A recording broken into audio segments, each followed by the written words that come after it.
Salam damai sejahtera buat teman-teman semua dimanapun berada. Kiranya kalian semuanya sehat dan diberkati oleh Tuhan.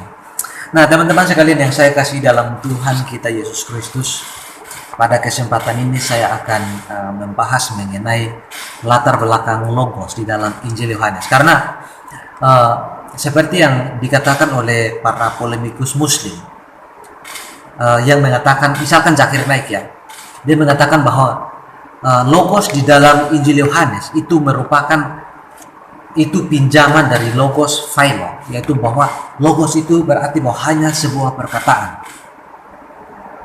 Nah, oleh karena itu, jikalau demikian maka kekristenan meletakkan dasar kepercayaan di dalam sesuatu yang salah.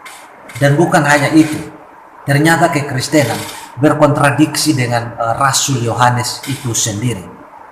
Nah, pada kesempatan ini saya akan membahas 3 bagian, yaitu pertama, apakah logos di dalam Injil Yohanes itu merupakan logos di dalam filosofi Yunani, yaitu stoikisme dan atau dari philo. Lalu yang kedua, apakah logos adalah firman yang dipersonifikasikan di dalam literatur hikmat. Dan yang ketiga, logos itu adalah firman yang ada di dalam perjanjian lama. Nah, pertama, di dalam Stoik mereka percaya bahwa logos adalah prinsip pemberi hidup yang tersebar di seluruh alam semesta. Dan setiap serpihan logos inilah yang membentuk setiap pemikiran manusia. Nah, kemudian kalau misalkan philo, itu dia melihat bahwa logos itu adalah totalitas seluruh makhluk perantara yang keluar dari Allah, yang menjadi pembentuk alam semesta, atau rasio ilahi yang tersebar di tengah-tengah manusia. Itu kira-kira seperti itu. Nah, bagi kaum Stoik, logos dan theos dalam Injil Yohanes itu tidak identik. Nah, yang kedua yang perlu kita perhatikan adalah apakah personifikasi hikmat di dalam literatur hikmat merupakan latar belakang logos di dalam Injil Yohanes. Kalau misalkan saudara baca Amsal pasal 8 ayat 22 sampai ayat 31, sangat jelas di sana mengenai hikmat yang berseru-seru dan hikmat itu diciptakan. Nah, jikalau logos di dalam Injil Yohanes ternyata adalah hikmat, maka itu tidak ada sumbangsinya bagi keselamatan saudara dan saya. Karena ternyata itu adalah ciptaan.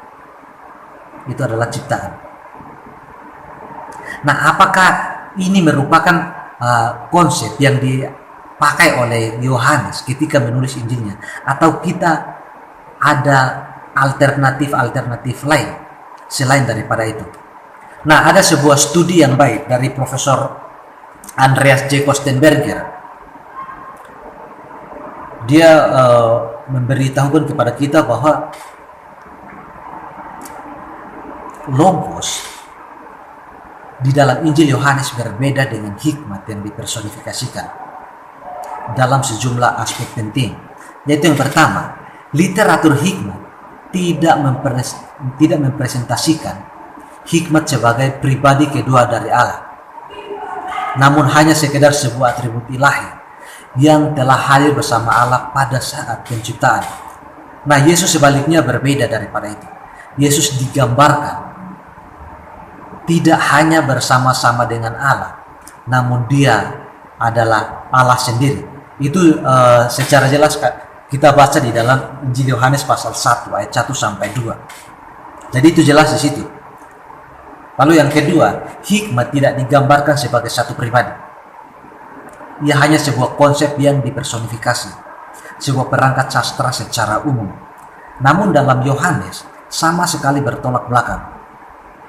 Yang terjadi, Yesus adalah satu pribadi yang nyata, satu pribadi bersejarah yang kita lihat. Misalkan di dalam ayatnya yang ke-14, itu diberitahukan kepada kita bahwa dan firman itu tinggal di tengah-tengah kita.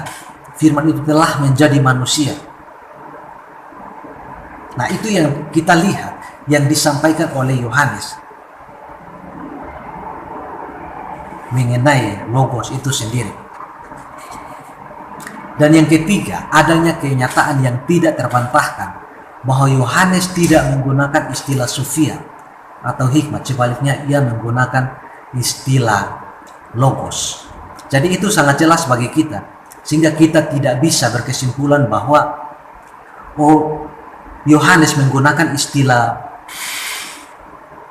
sofia di situ. Jadi yang dimaksud Yohanes di dalam Yohanes pasal 1 ayat 1 itu adalah hikmat yang ada di dalam Amsal pasal 8. Jadi Yohanes tidak menggunakan istilah sofia, dan yang dalam bahasa Yunaninya adalah istilah hikmat, yang dalam bahasa Yunaninya adalah sofia, tapi dia menggunakan istilah logos. Nah, yang ketiga adalah firman di dalam Perjanjian Lama. Nah, gambaran Yohanes pada pasal 1 ayat 14 adalah merupakan referensi pada pengembaraan bangsa Israel ketika mereka di padang gurun. Itu dapat kita lihat di dalam Keluaran pasal 1 ayat 14. Ia diam atau tinggal di kemah pertemuan.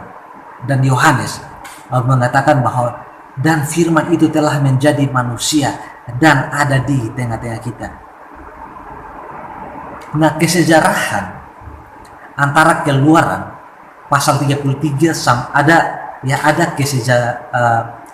kesejajaran antara Keluaran pasal 33 sampai 34 dan Yohanes pasal 1 ayat 14 sampai ayatnya yang ke-18. Nah, pertama, di dalam Keluaran pasal 33 sampai 34 kita melihat bahwa Israel mendapat kasih karunia di hadapan Allah dalam pasal 33 ayat 14. Kemudian di dalam Injil Yohanes murid-murid menerima kasih karunia pasal 1 ayat 16. Lalu tidak seorang pun dapat melihat wajah Allah dan tetap hidup. Di dalam Keluaran pasal 34 ayat 6 sampai 7. Dan di dalam Yohanes pasal 1 ayat 18, tidak seorang pun yang pernah melihat Allah. Lalu kemudian kemuliaan Allah melewati Musa di dalam pasal 34 ayat 6. Lalu di dalam Injil Yohanes murid-murid melihat kemuliaan Sang Firman 1 ayat 14. Allah berlimpah kasih setia Keluaran pasal 34 ayat 6. Yesus penuh kasih karunia dan kebenaran pasal 1 Yohanes pasal 1 ayat 14 ayat 17. Lalu yang berikut, Allah tinggal di kemah pertemuan Keluaran pasal 33 ayat 7 sampai 10. Nah, di dalam Injil Yohanes Sang Firman berkemah di antara para murid. Lalu yang berikut, Musa diberikan hukum Taurat pasal 34 ayat 22 sampai 28, dan di dalam Injil Yohanes hukum Taurat diberikan lewat Musa pasal 1 ayat 17. Musa pengantara antara Yahweh dan Israel pasal 34 ayat 32 sampai 35. Dan di dalam Injil Yohanes Yesus pengantara Allah dan manusia pasal 1 ayat 17 sampai 18. Jadi jelas bagi kita bahwa yang menjadi latar belakang Injil Yohanes adalah logos yang dimaksudkan di dalam Perjanjian Lama. Dan ingat bahwa di Perjanjian Lama logos itu bukan hanya sebuah perkataan. Logos itu bisa menjadi wujud manusia. Dan itu kita lihat atau kita saksikan di dalam banyak hal. Jadi misalkan kalau kita baca misalkan kitab Nabi-Nabi memberitahukan kepada kita bahwa firman Tuhan itu datang. Nah, kalau firman Tuhan itu hanya perkataan, maka bagaimana mungkin dia datang? Nah, begitu. Nah, atau misalkan kalau saudara baca Yeremia pasal 1, ketika Yeremia mendapatkan panggilan, di awal itu dibilang datanglah firman Tuhan. Nah, datanglah, lalu ada penyampaian firman. Lalu ketika Yeremia memberitahukan bagaimana dia bukanlah orang yang fasih dalam berbicara, maka di ayat selanjutnya di dalam pasal 1, dan ia mengulurkan tangannya dan menjamah mulutku. Nah, kalau firman itu hanya perkataan, maka bagaimana mungkin dia mengulurkan tangannya dan menjamah mulutnya? Nah, oleh karena itu firman bukan hanya sebuah perkataan. Firman itu adalah juga dalam bentuk manusia. Dia bisa jadi apapun. Jadi yang menjadi latar belakang Yohanes mengenai logos adalah logos yang dimaksudkan di dalam Perjanjian Lama. Logos yang bukan hanya sekedar perkataan, tapi dia bisa datang dan berwujud menjadi manusia. Nah, itulah logos, itulah Yesus Kristus yang menjadi manusia untuk menjadi korban tebusan, yang menjadi dasar satu-satunya pembenaran kita, supaya ketika kita di hadapan penghakiman, kita tampil sebagai orang benar bukan karena kebenaran kita, tetapi karena kebenaran Yesus Kristus. Sekali lagi, logos bukanlah diperoleh dari Stoik, atau logos bukanlah diperoleh dari philo yang berarti bahwa hanya perkataan. Logos bukanlah diperoleh dari literatur hikmat, tetapi logos adalah firman Allah yang latar belakang Perjanjian Lama. Dan logos itulah yang menjadi manusia, yaitu Yesus Kristus. Tuhan kiranya memberkati saudara sekalian. Shalom.